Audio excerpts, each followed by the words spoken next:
दुनिया के बड़े से बड़े टीचर से भी सीख ले, कोई कामयाबी नहीं। और दूसरा कि लोगों को एक कन्वेंशनल ट्रेडिंग की तरफ जाना चाहिए या एल्गो ट्रेडिंग यानी कि रोबोट ट्रेडिंग की तरफ आना चाहिए। आजकल क्या चल रहा है, विड्रॉवल इंस्टेंट आना चाहिए, विड्रॉवल इंस्टेंट आना चाहिए।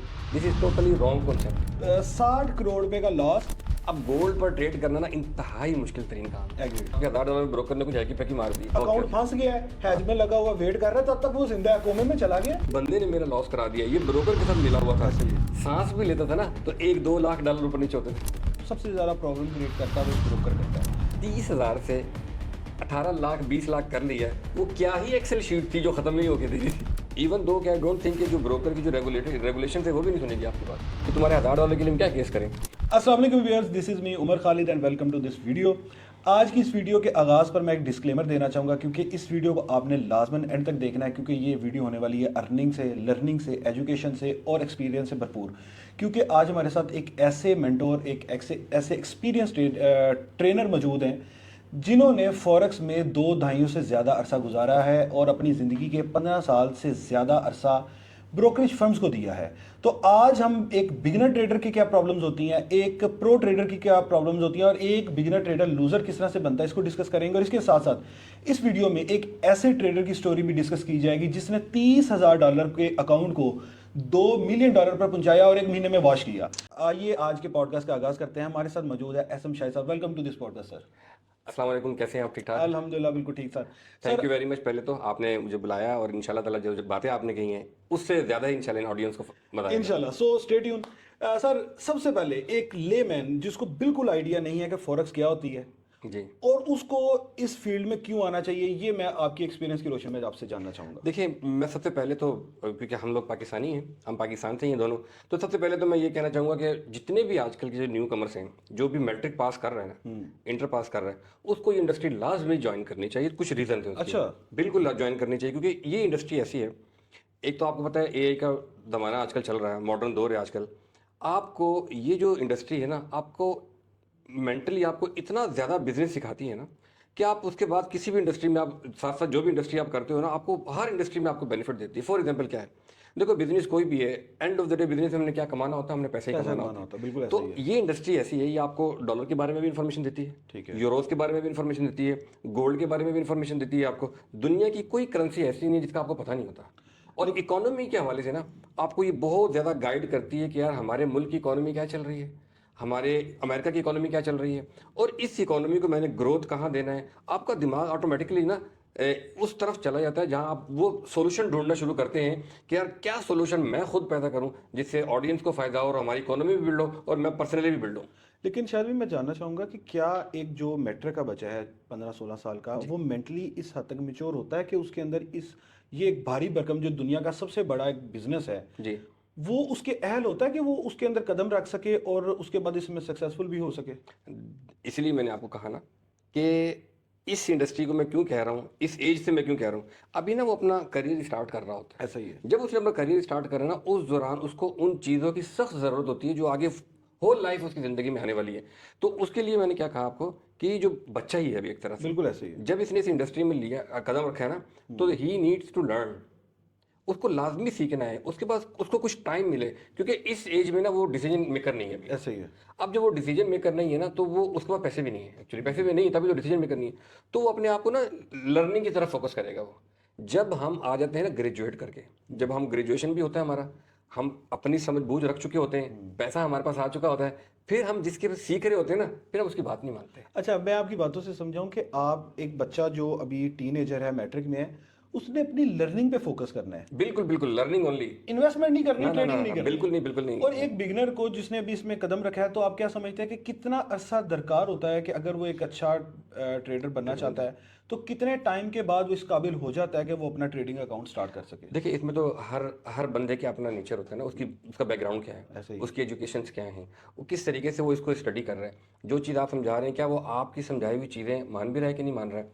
अगर तो एक अच्छा बच्चा जो नया है, बिगनर है बिल्कुल, और वो आते ही आके मार्केट के अंदर जो भी आपने उसको सिखाया, जो भी आपने उसको अपने स्ट्रैटेजीज बताई हैं आपने, और वो उनको समझ रहा है, उनको सीख रहा है, तो मेरा ख्याल ये है कि लोग तो 3 महीने कहते हैं, मैं फिर भी ये कहता हूँ कि कम से कम 6 महीने तक उसको 3 महीने स्टडी करे एजुकेशन की, पढ़े फॉरेक्स को, इसके जितने भी मामला हैं, क्या एक्स वाई जेड बेसिक से लेके फिर उसके बाद इंटरमीडिएट, फिर उसके बाद एडवांस सीखे। सीखने के बाद फिर वो अपना ट्रेडिंग अकाउंट बनाया डेमो, जिसके अंदर वो इन तमाम टेक्नोलॉजीज़ को समझे, सिस्टम को समझे, ट्रेड लगती कैसे है, एग्जीक्यूट कैसे करनी है, ये समझे। फिर उसके बाद कम से कम 2 महीने वो खुद प्रैक्टिस करे। On और demo? No demo. Okay, demo पर नहीं, ना ना ना ना, डेमो पे ट्रेडिंग की प्रैक्टिस नहीं होती। लेकिन उस सिस्टम की प्रैक्टिस तो होती है ना, कि एग्जीक्यूशन किस तरह से Yeah, होती है, बिल्कुल, जो आपके इंडिकेटर्स है वो काम किस तरीके से करते हैं, टाइम फ्रेम क्या होता है, और ट्रेडिंग व्यू के ऊपर आपने किस तरीके से अपना हाथ सेट करना, वो जरूरी है कि आप वो डेमो जरूर डेमो पर करें। ओके। जब वो कर लिया आपने, ट्रेडिंग में एंटर होने से पहले, रियल ट्रेडिंग में, मतलब जब आप अपने आप को एज अ ट्रेडर मानने लगे हो, जब आप इन्वेस्टमेंट करने लगे हो, उससे पहले आपने $50 का या $100 का रियल अकाउंट ही बनाना है। ऑन सेंट और स्टैंडर्ड? फॉर श्योर, मेरा ख्याल से सेंट ही होना चाहिए उसके अंदर। स्टैंडर्ड अकाउंट तो $50 तो कुछ भी नहीं होता। तो सेंट अकाउंट बनाएं। अब आपने जब पहला $50 या $100 आपने डाला है, now you need to understand कि now I am going to learn okay trading, कि पैसा कैसा बनाना है। ओके, अब आपने सिस्टम को नहीं समझना, ये सिस्टम आप समझ चुके हो, ठीक है, प्लेटफॉर्म आप समझ चुके हो, कब कहाँ कैसे ट्रेड लगानी है, इंडिकेटर को कैसे यूज करना है, ये सब आप कर चुके हो। अब आपने अपने इमोशंस, अपनी साइकोलॉजी को कंट्रोल करना है। ओके, और वो आपकी डेमो अकाउंट से नहीं होती, बिल्कुल ठीक है, क्योंकि वो आपका पैसा अपना होता नहीं है। Fully agreed. तो उसमें होना क्या है कि आपने अपना पैसा लगाना है। $50 चाहे अमीबू से लो, चाहे अपने पैसे इकट्ठे करें, चाहे जो मर्जी करें, आप जैसे मर्जी करें। रियल अंडरस्टैंडिंग आपको होगी ही तब, यानी देखिए, आपको मार्केट के उतार चढ़ाव तब नजर आएंगे जब आपका रियल पैसा लगा होगा। Agreed. तो वो भी सिर्फ सीखने के लिए $50-100 आपने लगाने हैं। अगर आपको लगता है कि आप वो $50-100 से 3 महीने सर्वाइव कर लिए हैं, अगर आपका अकाउंट नहीं उड़ा, तो इसका मतलब अभी आप मार्केट में एंटर हो सकते हो, ओके, आप अपना रियल पैसा लगा सकते हो। हम आज की इस पॉडकास्ट को ना स्टेप बाय स्टेप लेकर चलेंगे। अभी हमने बेसिक स्टेप को डिस्कस किया है कि किस बंदे को आना चाहिए। इट मींस कि अभी जो हमने लर्न किया है कि 6 महीने से साल में जी। आप इसकी बेसिक टर्मिनोलॉजीज को सीख जाएंगे, मार्केट में होता क्या है, आपको जो इकोनॉमिक्स के और जियोपॉलिटिकल एनालिसिस होता है उसके बारे में सम हाउ आपको नॉलेज हो जाएगा। अच्छा, उसके बाद आफ्टर 6 to 12 मंथ आप लाइव ट्रेडिंग में आ गए, बिल्कुल आपने रियल पैसा एंटर कर लिया, अब आप एक बिगिनर ट्रेडर बन गए हैं। बिल्कुल बन गया। बिगिनर ट्रेडर जब आता है तो उसके अंदर वही आपने जिस तरह से बात की कि जब रियल मनी अटैच होता है तो आपकी साइकोलॉजी भी अफेक्ट होती है, बिल्कुल होती है। और फिर आपके अंदर ग्रीड का एलिमेंट भी ऐड होता है। बिल्कुल। एक बिगिनर जो लॉस करता है, तो क्या आप समझते हैं कि उसके अंदर सबसे बड़ी रीजन क्या होती है? देखें, जब आपने रियल पैसा लगाया ना, Okay. उसके बाद आपको ना अपने बारे में पता चलना शुरू होता है हम्म, कि हु आई एम, मैं किन्ने को जोगा, मैं कितने पानी में हूँ। बिल्कुल, मैं कितने। अब होता क्या, एक्चुअली क्या है कि हर बंदा ना अपने आप को समझ रहा होता है, तो रमखा समझ रहा होता है। जैसे ही रियल पैसा इंटर होता है, 4 ट्रेड उसकी टीपी लगती है ना, तो 5वीं ट्रेड से पहले तो वो वैसे ही डिक्लेयर कर चुका होता है, मैं सिग्नल प्रोवाइडर हूँ। तो दिस इज हाउ आपने सबसे पहले क्या करना है, आपने अपने ट्रेड्स चेक करनी है। जो रूल्स आपने समझे थे ट्रेडिंग के लिए, जो 5, 6, 10 रूल आपने समझे हैं, आपको मेंटोर ने बताए हैं कि यार ये रूल्स हैं, इनसे आउट हुए तो बर्बादी है, इनके अंदर रहे तो प्रॉफिट हो ना हो, लॉस नहीं होगा एटलीस्ट, ठीक है। प्रॉफिट पे ऐसा ऐसा खुद ही बढ़ती रहती है चीज़ें। तो अगर आपको नहीं हो पा रहा, you need to look at into mirror कि भाई मैं क्या मिस्टेक्स कर रहा हूँ। अपने बारे में सर से लेके पाँव तक अपने आप को एनालाइज करो। जर्नलिंग करें, बिल्कुल, अपनी मिस्टेक्स को आप लिखें। एग्जैक्टली आप चेक करें कि मुझे मेंटोर ने ये कहा था, मैंने वो नहीं किया, मुझे इसलिए लॉस हुआ। बिल्कुल और जो मुझे उसने कहा था मैंने कर दिया, अल्हम्दुलिल्लाह। You need to proud yourself, you need to be confident कि यार ठीक हो गया। लेकिन जो रूल्स बताए गए उनको कभी नहीं छोड़ना। आप इस तरीके से, ये आपका बिगिनर्स का जो नेक्स्ट स्टेप मैं बता रहा हूँ जो करना चाहिए, लेकिन अब हम जो कर रही है आपके सामने है, ये वो स्टेप्स हैं। जब आपने मार्केट समझ ली, प्लेटफॉर्म समझ लिए, रियल पैसा लगा दिए, $50-100 लगा दिए, अब आप पैसा लगा के अपनी साइक के बीच में घुसा दिए, इमोशंस आपके बीच में अटैच हो गए, हर चीज़ हो गई। अब आप चेक करो अपने आप को, आपने समझ में आया कि यार मैं इस काबिल नहीं हूँ, ये इंडस्ट्री मेरे लिए नहीं बनी है, गुड बाय। $50-100 आपने अपने ऊपर लगाया, इट्स ओके। और मेरा ख्याल है कि वो $50-100 एक तो आपके लिए अफोर्डेबल लॉस होगा, बिल्कुल सही बात है। और दूसरी बात ये है कि वो भी वो loss आपने नहीं है, वेस्ट नहीं किया, आपने सेल्फ इन्वेस्टमेंट किया है। Exactly. आपने एजुकेशन पे इन्वेस्ट किया है। और you learn already about the economy, तो दुनिया और डॉलर, गोल्ड, ये सारी चीजें आपने सीखी उसके बिल्कुल अंदर ऐसे ही ना। है। तो ये सारी चीजें आगे फिर कोई भी आप बिजनेस कर रहे हो उसमें काम आती है डेफिनेटली। ओके, अच्छा, नेक्स्ट स्टेप, एक बिगिनर जनाबे वाला आ गया, अकाउंट उसने क्रिएट कर लिया। इसके अंदर 2-3 प्रॉब्लम्स आती हैं। क्या प्रॉब्लम आती है कि जो बिगिनर है वो मल्टीपल स्ट्रेटजीज को फॉलो करता है, मल्टीपल मेंटोर्स को फॉलो करता है। तो इस बारे में एक बिगिनर के लिए आपकी क्या एडवाइस है? सारी जिंदगी वो काम कर ले, कभी कामयाब नहीं है। बिल्कुल, सारी जिंदगी मैं कहता हूँ दुनिया के बड़े से बड़े टीचर से भी सीख ले, कोई कामयाबी नहीं है। This is the point. आपने कोई भी आपका बिगिनर स्टूडेंट है, जब आप किसी एक से सीख रहे हो ना, तो बस फिर आपने उसी से सीखना है वो। और एक चीज़, पहली चीज़। दूसरी चीज़, जो चीज़ आपको समझ में आ गई है, कोई भी स्ट्रेटजी, चाहे वो फंडामेंटल्स में, हो सकता है कुछ लोग होते हैं जो वैसे ही इंटरेस्ट रखते हैं जियो पॉलिटिक्स के ऊपर, कुछ लोग होते हैं जिनको वैसे ही इकोनॉमीज को अंडरस्टैंड करने में मजा आता है। अगर आपको वो समझ में आ रही है तब भी ठीक है। अगर आपको कोई स्ट्रेटजी आपने देख ली, कोई कैंडलस्टिक देख ली, कोई एसएमसी देख ली, या कोई आईसीटी आपने समझ लिया है, या कोई वीएसए समझ लिया है, कोई भी ऐसी स्ट्रक्चर्स को आप समझ में आ गया, आपको समझ में आ गया, उसके बाद आपने इधर उधर नहीं देखना। आपने देखा ना जो घोड़े को जब प्रैक्टिस कराई जाती है रेस के अंदर, उसके दोनों तरफ ऐसे वो लगा रखे होते हैं, उसका कैप फोकस होता कैप होता है, फोकस उसका एक ही तरफ होता है, उसको उस टाइम दुनिया की कोई चीज नजर नहीं आ रही होती, उसको पता होता है मेरे सामने, तो वो एक ही रुख में दौड़ता है, उसको टारगेट एक क्लियर नजर आ टारगेट रहा क्लियर नजर आता है। तो दिस इज हाउ, अगर आप को ये लगे कि मैंने आज वीएसए सीखा है, आज मैं एसएमसी सीख लेता हूँ, फिर उसके बाद मैं आईसीटी सीख लेता हूँ, फिर उसके बाद मैं ये, अगर सीखने की हद तक कर रहे हो बुरी बात नहीं है, इसमें सीखो। बट जब आपने ट्रेड लेनी है ना, तो वो किसी एक चीज पे कमांड रखे और किसी एक मेंटोर की छत्र छाए में रहते हुए आप काम करें, इंशाल्लाह कामयाबी होगी। बहुत मैंने कामयाब ट्रेडर देखे हैं। बहुत शुक्रिया। इधर ही मुझे एक शेर याद आ रहा है, नमाज इश्क में इमामत किसी एक को सौंपो। हाँ हाँ हाँ, सही बात नमाज इश्क में इमामत किसी एक को सौंपो, इधर तकने उधर तकने से नीयत टूट जाती है। है। ओए होए, सही बात है, क्या ठीक बात है। है। अच्छा, एक बिगिनर को ना मेरे ख्याल में डिफरेंट चीजें सीखनी ही नहीं चाहिए, वो कंफ्यूज होगा। एक प्रो लेवल ट्रेडर है, एक प्रॉफिटेबल ट्रेडर है, वो देखता है कि मैंने हर सेशन को कैच करना है, मैंने जितने मार्केट के सीजन हैं, जितने सेशन हैं, उनको कैच करना है। तो उसके लिए हो सकता है कि आप डिफरेंट स्ट्रेटजीज को लर्न करें, बट एक बिगिनर के लिए ये अलाउ नहीं है। अब नेक्स्ट स्टेप कि उसने लॉस कर ली है, अल्लाह ना करे किसी का हो, ठीक है। मोस्टली अब एक रिसर्च थी कि जो एक बिगिनर अकाउंट क्रिएट करता है उसकी लाइफ जो होती है 90 डेज होती है। ना ना ना सर, 36 डेज होती। मैं वर्क टोटल काउंट कर रहा हूँ ठीक हो गया। कि मतलब कि उसके अंदर जो हॉलीडेज है वो भी शामिल है, यानी कि अकाउंट okay. फंस गया है, हैज में लगा हुआ वेट कर रहा है, तब तक वो जिंदा है, कोमे में चला गया। ठीक है।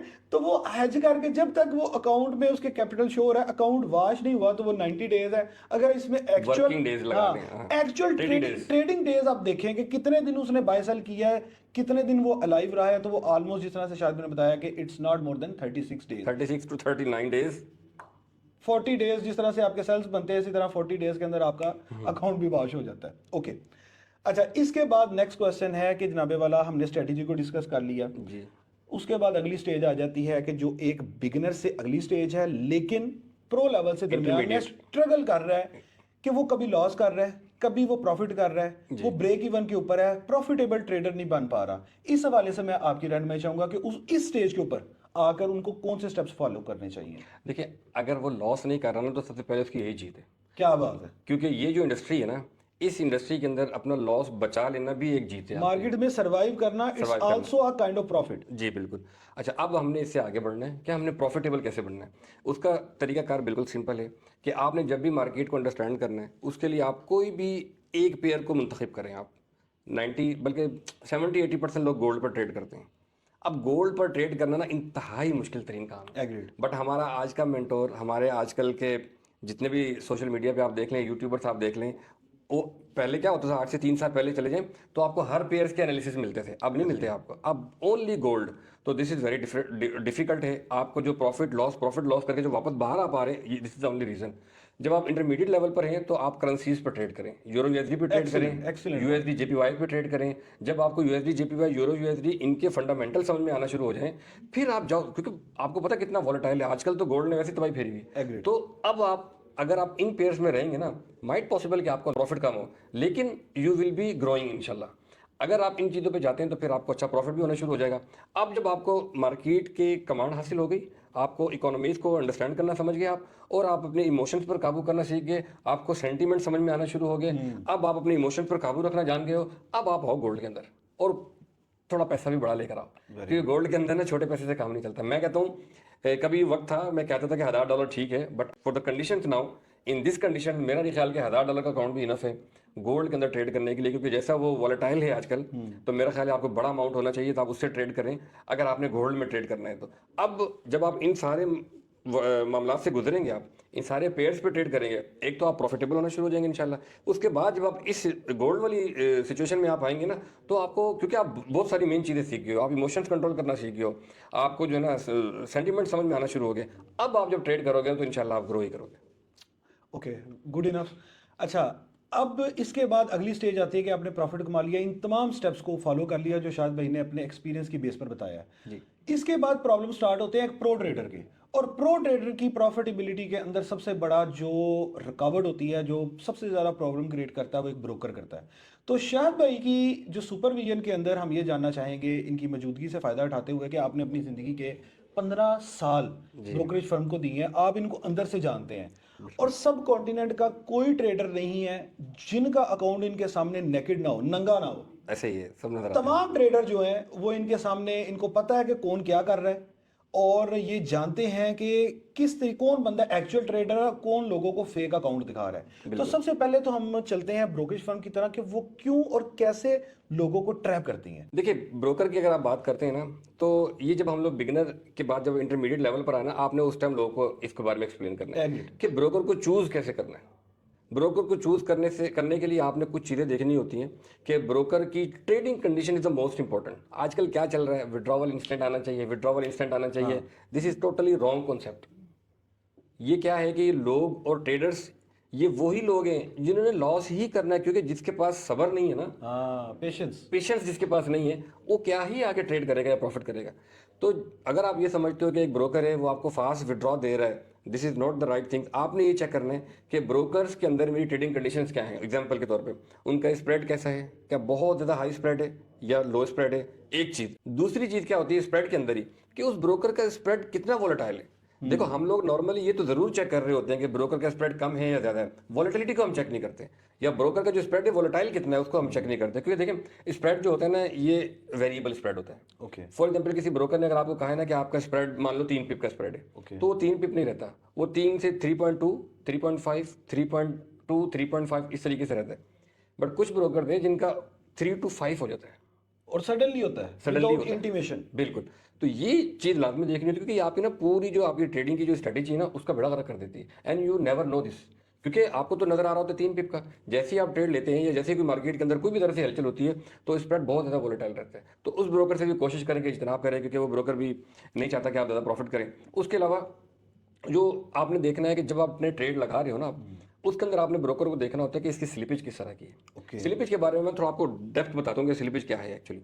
स्लिपेज होता ही है कि जब हम एक ट्रेड एग्जीक्यूट करते हैं ना, उस ट्रेड को एग्जीक्यूट होने में तकरीबन 300 से 400 नैनो सेकंड्स लगते हैं। नैनो सेकंड का मतलब होता है 1 सेकंड का 1000वां हिस्सा। तो एक नैनो सेकंड होता है।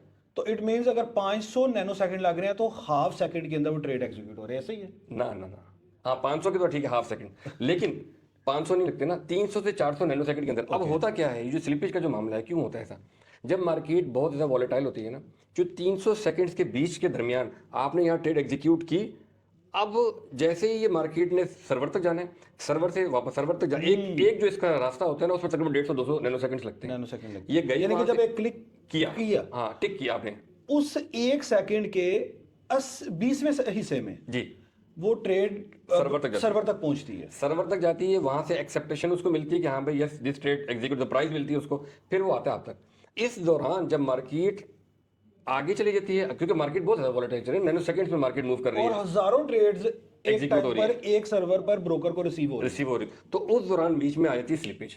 ओके। तो ब्रोकर क्या करते हैं नॉर्मली, जो ट्रेड्स को होल्ड करते हैं ना मैं बताता हूँ, वो तो देखें जो होल्ड कर रहा है वो तो फिर किस्सा ही अलग है ना, फिर इसका तो वो अलग स्टोरी है, वो स्टोरी अलग है। मैं बता रहा हूँ जो मार्केट में लगा रही है, ब्रोकर के सर्वर पे भी अगर लग रही है तो also it take some time. तो अब ये जो स्लिपेज आई है, सब ब्रोकर क्या करते हैं, ये क्या करते हैं कि भाई इस दौरान अगर तो स्लिपेज आ गई है ना 10 पिप के बीच बीच में, तो उसको एक्सेप्ट कर लेते हैं, वो क्लाइंट को नहीं देते। हाँ, वो कहते हैं ये लॉस मेरे पर डाल दो, उसको एक्सेप्ट कर लेते हैं, बिल्कुल ठीक। और अगर वो 20 पिप से ऊपर चली जाती है तो फिर कहते हैं बहुत ओवर हो गया ये, और वो उसको आगे डाइवर्ट करते हैं क्लाइंट वो क्लाइंट को डाल देते हैं। और ये हमने देखा है लास्ट टाइम जब गोल्ड क्रैश हुआ है और बड़े मरूफ बड़े ब्रोकर्स उन्होंने ट्रेड एग्जीक्यूट नहीं होने दी, वो तो किस्सा ही अलग ये तभी जब $900 मार्केट गिरी या $500 पिछले दिनों बिल्कुल लास्ट मंथ के अंदर इस तरह से हुआ है। चलें आप कंटिन्यू कीजिए। तो ये स्लिपेज का मैंने आपको थोड़ा मैकेनिज्म समझाया कि स्लिपेज आती क्यों है। तो जो अच्छा ब्रोकर है ना, वो 10-15 पिप की स्लिपेज को बोलता है कि मेरे पर डाल दो, उसको एक्सेप्ट कर लेता है। और जो उससे ज्यादा है फिर वो डेफिनेटली वो भी कसूरवार नहीं है। स्लिपेज देखो मार्केट का हिस्सा है, ऐसा नहीं है कि सारा ब्रोकर ही कसूरवार है कि एक्सेप्शनल केस होता है, बहुत कम इस तरह से वोलेटिलिटी। लेकिन जो ब्रोकर ऐसा है जिसका मकसद ही आपके पैसे को हड़प करना है, तो फिर वो आपको कुछ भी नहीं छोड़ता, वो कुछ भी एक्सेप्ट नहीं करता, हर स्लिपेज आपके ऊपर डालता है। तो आपने ये भी चीज चेक करनी है कि ब्रोकर स्लिपेज मेरे पे कितनी डाल रहा है। मार्केट में आई स्लिपेज कितनी थी, जैसे मान के चलो 1 सेकंड में मार्केट ने 100 पे मूव किया, 1 सेकंड में 100 पिप मूव किया। मार्केट नहीं, या एक आप यूं समझ लो कि 1 मिनट के अंदर 200 300 पे 500 पे मूव हो जाता है, आजकल गोल्ड हो रहा है। तो इस Everything is दौरान अगर possible. आपके पास कुछ स्लिपेज आती है ना, तो you also need to understand कि मार्केट बहुत वोलेटाइल है। ओके, लेकिन अगर नॉर्मल कंडीशंस के अंदर आपको स्लिपेज मिल रही है तो उस ब्रोकर से भी आप इज्तनाब करें। चलें। शाहिद दो भाई बातें और बताता हूं। ने एक मिनट, शाहिद भाई ने स्लीपेज को एक्सप्लेन कर दिया, नैनो सेकंड क्या होता है एक्सप्लेन कर दिया, जी। लेकिन अगर आपको ये नहीं पता कि स्प्रेड क्या होता है, जी। क्योंकि अभी इन्होंने डिस्कशन में बोला, तो ये आप कमेंट में बता सकते हैं, तो डेफिनेटली इसके ऊपर हम दोबारा से इंसर्ट माई लेंगे और इसके ऊपर वीडियो बनाएंगे। जी प्लीज बिल्कुल कंटिन्यू होगी। कीजिए। अच्छा, दूसरी और भी बहुत सारी चीजें होती हैं, दो चीजें और मैं पिप आपने कैसे कैलकुलेट करने हैं? ये मेरा ख्याल है कि आपने बिगिनर एज अ लर्न नहीं किया, तो मेरा ख्याल है कि आपको वापस जाके उसी लेवल से स्टार्ट करना चाहिए। पिप्स तो सबसे मेन इंपॉर्टेंट Basic है है, ना, yeah. क्योंकि आपको ट्रेड लेने से पहले ही सारी चीजें चेक करनी पड़ती है। Yes. तो खैर मैं अपने पिछले सवाल पे आता हूँ। दो चीजें आपने और मजीद चेक करनी होती हैं। एक चीज आप ये और चेक करते हो कि जो जिस ब्रोकर के साथ मैं काम कर रहा हूँ ना, नॉर्मली लोग कहते हैं रेगुलेशन रेगुलेशन रेगुलेशन। देखिए सर, रेगुलेशन को मैं अगर जरूरी समझूँ ना, तो 10 आउट ऑफ 5 समझूंगा, मैं नंबर दूंगा इसको। 10 आउट ऑफ 5। मैं नहीं देता इसको ज़्यादा number. Okay. The reason is, लेकिन मैं ये भी नहीं कहता कि बिल्कुल फर्क है, ऐसा भी नहीं है। देखो 5 रेगुलेशन, आउट ऑफ 10। हाँ सॉरी 5 आउट ऑफ 10, हाँ जी 5 आउट ऑफ 10। अच्छा, अब क्या है इसके अंदर, क्यों मैं इसकी बात कर रहा हूँ ऐसा, क्योंकि देखो रेगुलेशन आपके पास मिली हुई, आपको यूएसए की रेगुलेशन है आपके पास, फॉर एग्जांपल ऑस्ट्रेलिया से हो आप, यूके की रेगुलेशन है आपके पास आसिक की रेगुलेशन, साइप्रस की रेगुलेशन है आपके पास। जो मर्जी रेगुलेशन आप ले लो, आपका $1000 के लिए क्या ही कर लोगे आप, अगर आपके $1000 में ब्रोकर ने कुछ हैकी पैकी मार दी है? कुछ भी नहीं। कुछ भी ना। इवन दो क्या, आई डोंट थिंक कि जो ब्रोकर की जो रेगुलेशन है वो भी नहीं सुनेगी आपकी बात कि तुम्हारे $1000 के लिए हम क्या केस करें, या मैक्सिमम यही बोले कि ठीक है आप आओ केस करो, यूके आओ आप। हाँ। तो आपने $1000 के लिए क्या ही कर लेना है। तो रेगुलेशन नहीं, but reputation is the most important. It means कि जिस तरह से हमारी कंट्री के अंदर बहुत सारी दुकानों पर बहुत सारे मामलात में लिखा होता है मुश्तरी होशियारबाश, यानी कि जो परचेज़र है वो रिस्पॉन्सिबल है, इसी तरह से यहाँ पर जो ट्रेडर है वो खुद रिस्पॉन्सिबल है। आपने टाइम टू टाइम जो ट्रेडर ब्रोकर की पॉलिसीज़ हैं और जो वो आपका उसके साथ एक्सपीरियंस गुजर रहा है उसको आपने मॉनिटर करना है। अगर आपको कहीं पर भी कोई हैंकी फैंकी नज़र आ रही है तो आप मूव करें। अच्छा, नेक्स्ट क्वेश्चन, आपने कुछ वायरल वीडियोस देखी होंगी जिसके अंदर एक ट्रेडर जो है वो अपना अकाउंट दिखा रहा है और वो ट्रेड खुद ब खुद एग्जीक्यूट हो रही है और अगले का अकाउंट लिक्विडेट हो गया है। तो एज अ ब्रोकरेज फर्म क्या आप समझते हैं एज अ मैनेजर कि इस तरह से पॉसिबल है, मार्केट में ऐसा होता है, देखें मैं देख रहा हूँ आजकल बहुत सारी वीडियोस चल रही हैं किसी या वो ब्रोकर, सिर्फ ब्रोकर को बदनाम करने का जरिया है? नहीं नहीं, देखो उनका पर्पस ब्रोकर को बदनाम करना नहीं है, ऐसा नहीं है, पर्पस ही ब्रोकर को बदनाम करना है, ये नहीं है। बट वो क्या मिस्टेक्स उनसे हो गई हैं, अनजाने में हो गई हैं, या कोई जानबूझ के कर रहा है, दैट्स द स्टोरी।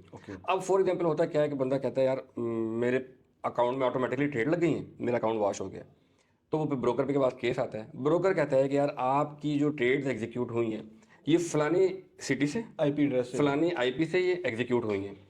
अब अगर ट्रेडर माने ही ना कि पासवर्ड मैंने दिया किसी को, हाँ, तो ब्रोकर क्या मैनेजर को या किसी भी जी। सो कॉल्ड इन्फ्लुएंसर को, फंड मैनेजर्स को दिया है कि भाई मेरे को दिया प्रॉफिट कि बना आप के दे, मेरा ट्रेड एग्जीक्यूट बिल्कुल, करें। या मेरी ट्रेड चेक कर ले। एक दफा कहीं दिया, उसके बाद वो भूल गया खुद भी, तो उस मैनेजर ने अगर ट्रेड लगा दी, उस बंदे ने ट्रेड लगा दी, तो ये तो यही समझेंगे कि यार मैंने नहीं लगाई। No, is in this case the trader is the responsible. बिल्कुल, ट्रेडर ही रिस्पॉन्सिबल है।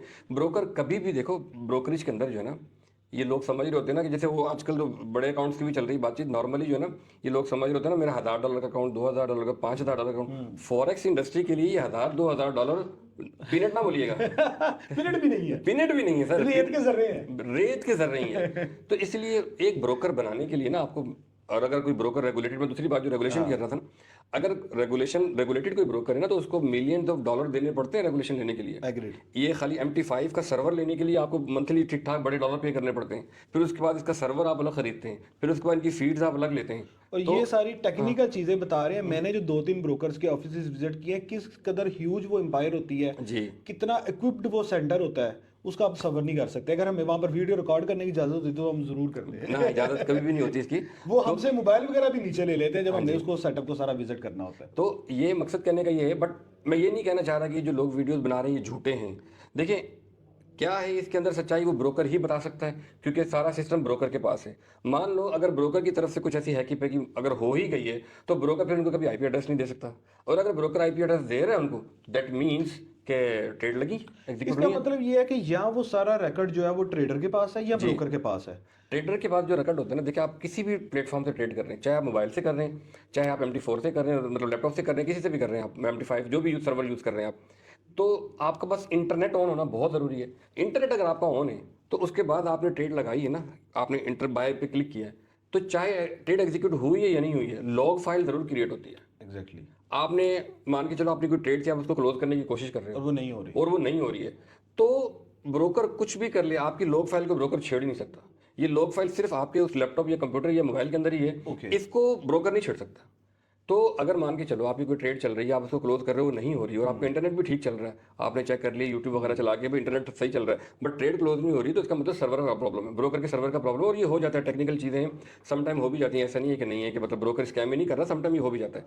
तो ऐसी कंडीशन में आप ब्रोकर को वो लॉग फाइल भेजते हैं, आप कहते हैं सर ये मैं देखें, ये लॉग फाइल के अंदर मैं ट्रेड एग्जीक्यूट करने की कोशिश कर रहा था, ये बाय मेरी ट्रेड चल रही थी, मेरा 10,000 का प्रॉफिट चल रहा था, एग्जांपल दे रहा हूँ, इसको मैंने क्लोज किया, टाइम चेक कर लें, उस टाइम मेरा प्रॉफिट चेक कर लें। ये लॉग फाइल आपने भेजनी थी ब्रोकर को, और ये लॉग फाइल कोई माइकल लाल आपसे छीन नहीं सकता, ये आपके सिस्टम के अंदर ही है। तो आप ब्रोकर को दिखाओ, ब्रोकर ही हैज टू कंपनसेट। आपने देखा है कि किस तरीके से शाहिद भाई ने अपने एक्सपीरियंस की रोशनी में आपको बताया है कि आपकी सिस्टम में लॉग फाइल मौजूद होती है। अब अगर आपने इस तरह की प्रॉब्लम फेस की है कि आपका क्लेम है कि ट्रेड खुद से एग्जीक्यूट हुई है, या आपका अकाउंट वॉश हो गया है या हैक हो गया व्हाट्सएवर, तो आप अपनी लॉग फाइल शेयर कर सकते हैं विद योर ब्रोकर और उसके अंदर कोई मीडिएशन का रास्ता निकल सकता है। लेकिन देखिए अभी इसको थोड़ा सा क्लियर कर दूं कि जब आपकी जो ट्रेड वो कह रहे हैं ना खुद ब खुद लग गई है, आज वो आप वो लॉग फाइल दे दें ब्रोकर को, उस लॉग फाइल में नज़र आ रहा होगा कि ये जो ट्रेड एग्जीक्यूट हुई है इस प्लेटफॉर्म से हुई है कि नहीं हुई है। अगर हुई होगी तो लॉग फाइल में होगी, अगर लॉग फाइल में नहीं है तो फिर आप ब्रोकर से पूछ सकते हो कि भाई कैसे अच्छा शायद भाई, सपोज मेरे पास मेरा अकाउंट था, मैंने अकाउंट मैनेजर को दिया, जी तो उस सूरत में भी मेरे अकाउंट की लॉग फाइल मेरे अकाउंट में आएगी, जबकि उस बंदे ने अपने सिस्टम से वो नहीं, ट्रेड वो उसी के सिस्टम में आएंगे। उसी के सिस्टम में आएगी। और ब्रोकर के पास क्या रिकॉर्ड होगा कि ये जो ट्रेड एग्जीक्यूट हुई है ये कहाँ पर हुई है, आईपी एड्रेस, आईपी एड्रेस वो तो पता चलता है ना, किस इंटरनेट से यूज कर रहे हो, किस डिवाइस को यूज कर रहे हैं, ब्रोकर के पास हर चीज होती है। ओके। अब एक ब्रोकर और एक ट्रेडर के दरमियान जो आईबी होता है वो एक ब्रिज का रोल प्ले कर रहा होता है। बिल्कुल सही है। तो आप क्या समझते हैं कि जो एक ट्रेडर है उसको अकाउंट डायरेक्टली ब्रोकर के साथ खुद क्रिएट करना चाहिए या किसी आईबी के अंडर अकाउंट क्रिएट करना चाहिए? देखो इसका तो मैं यही कहूँगा कि डिपेंड करता है उसकी अपनी क्या है, क्वालिफिकेशन क्या है आईबी क्लाइंट की। ज़्यादा बेहतर होता है कि वो किसी न किसी आईबी के अंडर रहें। उसकी वजह ये होती है कि देखें, जब आप किसी आपके अगर बड़े फंड्स हैं और आपके ब्रोकर के साथ जैसे अभी आजकल चल रहा है, इस तरह का जब कोई मिस हैप हो जाता है ना, तो आईबी जो होता है वो क्लाइंट, क्योंकि वो डायरेक्ट मैनेजमेंट के साथ होता है ब्रोकर के, तो डायरेक्ट जब ब्रोकर के साथ होता है वो आपको जो भी क्वेरी है, जो कोई भी आपका मसला है, वो जाके अपर मैनेजमेंट को शो करता है कि भाई देखो ये मेरा क्लाइंट है और इसका ये प्रॉब्लम है, you have to solve this. At least या तो ब्रोकर उसको पूरा उसका आईना दिखा देगा कि भाई ये आपका क्लाइंट गलत कर रहा है, या फिर जो है ना जो उसका गलत हुआ होगा उसको कंपनसेट करेगा। तो ये बहुत बड़ा बेनिफिट होता है क्लाइंट को जब वो किसी आईबी के अंडर होता है। और अगर वो किसी आईबी के अंडर नहीं है तो सॉरी, अगर वो किसी आईबी के अंडर होने से किसी क्लाइंट को कोई लॉस नहीं होता, उसको फायदा ही होता है। और उसके अलावा डेफिनेटली फिर जो आईबी होता है जब उसको अपने आईबी के अंडर रखता है तो कुछ ना कुछ सर्विसेज भी मिल रही होती हैं, वो बहुत सारी चीज़ें गाइड कर पाता है। अब जैसे आपके चैनल के थ्रू मैं आया हुआ हूँ, जो बंदा आपसे आपके अंडर आईबी के अंडर काम कर रहा है तो डेफिनेटली वो कुछ ना कुछ जो है ना आपकी कोशिश होगी कि मैं इसको ज़्यादा से ज़्यादा फैसिलिटेट करूँ। और अगर अल्लाह ना करे कोई मेरा मसला होता है तो आप कोशिश करते हो ब्रोकर से। देखो जिम्मेदारी तो आप भी नहीं ले सकते किसी भी क्लाइंट की, आप जस्ट एक मेडिएटर हो, जैसे आपने कहा, आप जस्ट आपका जो प्रॉब्लम है, क्योंकि ब्रोकर जो है ना, जैसे मैंने थोड़ी देर पहले कहा कि reputation is the most important than the regulation. क्योंकि जब एक ब्रोकर को इस चीज़ का खतरा होता है ना कि यार एक ये बड़ा आईबी है, इसका यूट्यूब का चैनल है, इसके इतने सब्सक्राइबर्स हैं, इतने फॉलोअर्स हैं, इसने मेरे खिलाफ कोई एक वीडियो बना दी ना, तो ब्रोकर उस चीज़ से बहुत डरते हैं ब्रोकर। और फिर जो है ना आपकी जो भी अगर सही चीज़ है आपकी, ब्रोकर उनको मानते हैं। और मेरा ख्याल है कि अगर पाकिस्तान में या किसी भी कंट्री में फॉर एग्जांपल 10,000 ट्रेडर है ना, तो आईबी हो सकता है 100 हो, और उस आईबी के ट्री के अंदर कोई 1,000-1,500 ट्रेडर होगा। अगर एक ब्रोकर एक आईबी को नाराज कर रहा है तो इसका मतलब यह कोई सिर्फ एक आईबी को नहीं कर रहा, अपनी 1,500-2,000 क्लाइंटेज को डिस्टर्ब करने जा रहा है। तो एक आईबी की बात जो उसका कंसर्न मैनेजर होता है वो फौरन उसको रिस्पॉन्ड करता है, और मैनेजर की भी कोशिश होती है कि वो अपर मैनेजमेंट के साथ मिलकर उसकी एक्चुअल जो प्रॉब्लम है उसको एनालाइज करे और सॉर्ट आउट करे। So it's very much important कि आप अपने आईबी के साथ इन कॉन्टैक्ट हों और उसके साथ आपका रिलेशन अच्छा हो। जिस तरीके से शाहिद भाई ने बताया, so it's in your favour. अगर आप किसी आईबी के अंडर अकाउंट बना रहे हैं जिससे आपका नुकसान कोई नहीं होना, आप एक आईबी के साथ अकाउंट बनाएं या डायरेक्ट ब्रोकर के साथ बनाएं, उससे आपको फर्क नहीं पड़ेगा। हाँ, आईबी के अंडर होगा तो आपको फर्क जरूर पड़ेगा, आपको मेंटोरशिप भी मिलेगी, आपको सर्विसेज भी मिलेंगी, और आपका एक रिलेशन भी डेवलप होगा with management of the broker. फिर वैसे भी देखो, कोई क्लाइंट जैसे किसी आईबी के अंडर होता है ना, तो जब एक आईबी किसी अच्छे मतलब बहुत सारे क्लाइंट जो है उस पर ज़्यादा होते हैं, तो ब्रोकर उसके नीचे के जो अंडर उसके जो क्लाइंट्स हैं उनको एक्स्ट्रा बेनिफिट भी देते हैं समटाइम, Agreed. जैसे समटाइम मर्चेंडाइजिंग वगैरह होती है, वो सारी बेनिफिट भी मिल सकते हैं क्लाइंट्स को।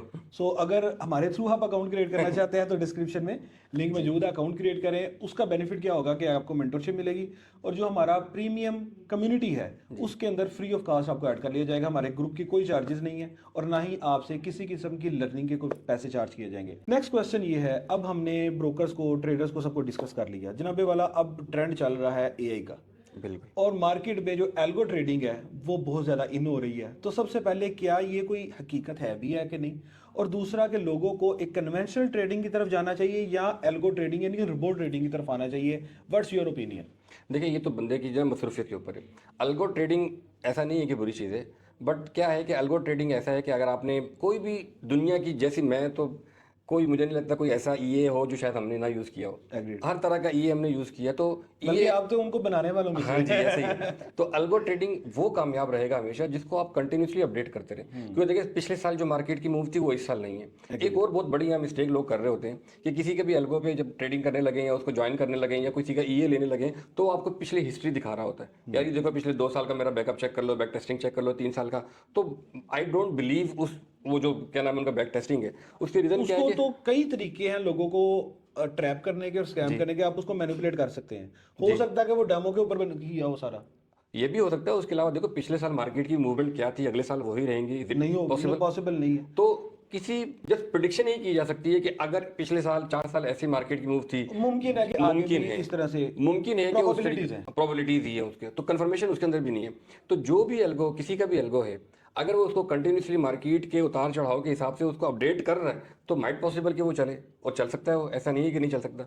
लेकिन अगर किसी से आपने ऐसा ये ले लिया है कि बस ये मैंने खरीद लिया और उसकी अपडेट पीछे कुछ नहीं हो रहा, वो तो पक्की बर्बादी है 100%। So in the conclusion what you say, conventional trading और मैनुअल ट्रेडिंग और ऑटो ट्रेडिंग? नहीं, ऑटो ट्रेड पे जाना नहीं चाहिए। मैं तो पहले ये कहता हूँ कि आप खुद सीखें, खुद ट्रेड करें, क्योंकि देखो खुद सीख के खुद ट्रेड करके अपने हाथ से अगर आपने कुछ गंवाया भी होगा ना तो आपको तसल्ली तो होगी कि मुझसे खुद से हुआ है। लेकिन अगर आपने किसी को दे दिया है ना, तो अब अल्गो, जैसे मैंने आपको थोड़ी देर पहले कहा कि अगर वो अपडेट कर रहा है तो फिर तो इंशाल्लाह आपको प्रॉफिट हो सकता है। बट अगर लॉस हो गया तो आप यही समझोगे कि इस बंदे ने मेरा लॉस करा दिया, ये ब्रोकर के साथ मिला हुआ था, जो मेरा लॉस हुआ उसका परसेंटेज इसको मिला है, जबकि ऐसा कुछ भी नहीं होता है। कभी कोई ब्रोकर किसी के लॉस के ऊपर IBs को परसेंटेज नहीं देता है।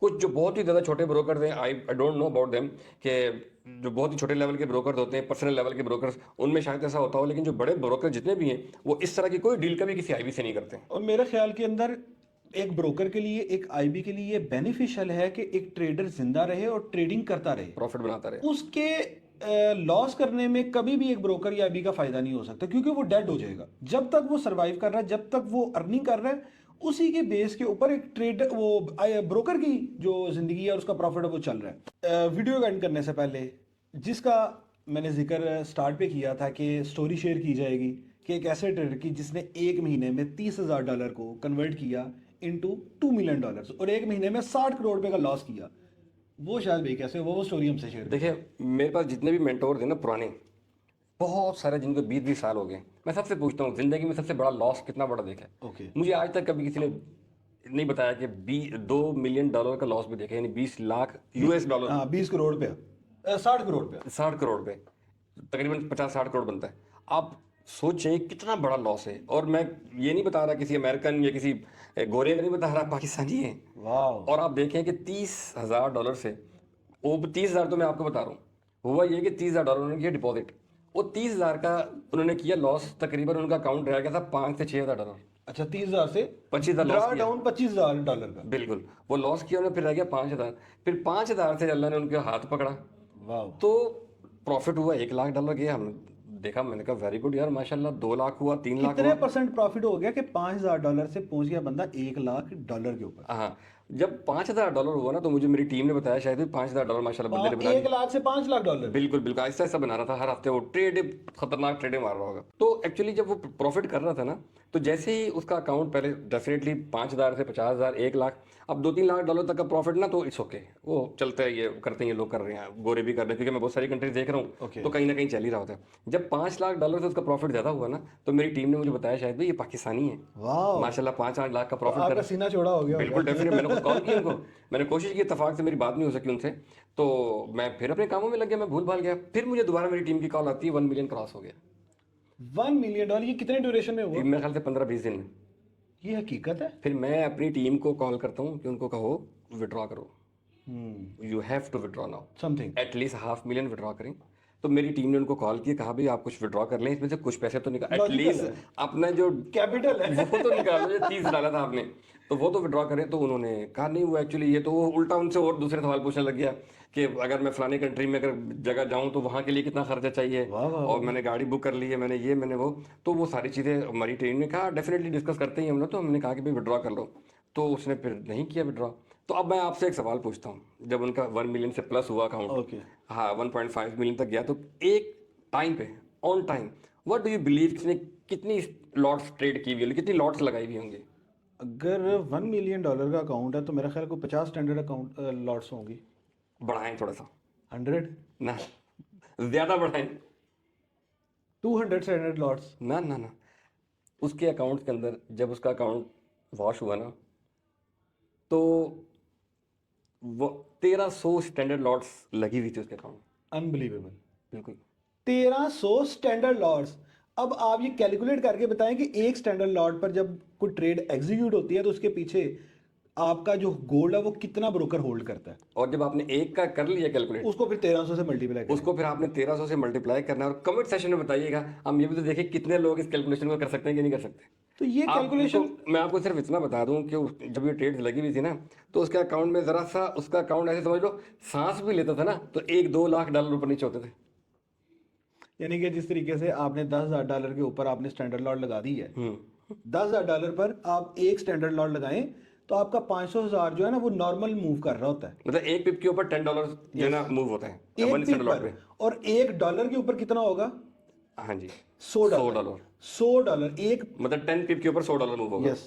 पर उसके ऊपर अगर देखते ही देखते मार्केट में वोटालिटी है $5-10 ऊपर नीचे हो गया तो इसका मतलब यह है कि $10,000 पर एक स्टैंडर्ड के साथ आपका 500 से $1,000 ऐसे अप डाउन हो रहा है। अप डाउन हो रहा है। और उस बंदे ने 1300 स्टैंडर्ड लॉट्स लगाई हैं on the account on $2 million. वो जाहिर बात है, जब 1 बिलियन पे जरा सी मार्केट ऊपर होती है तो $4-5 लाख प्रॉफिट। बैलेंस उसका $2 मिलियन था। एक दफा 18 लाख 18 लाख। हजार, हम तो 18 लाख के ऊपर उन्होंने ट्रेड सब क्लोज की हैं अपनी। ओके।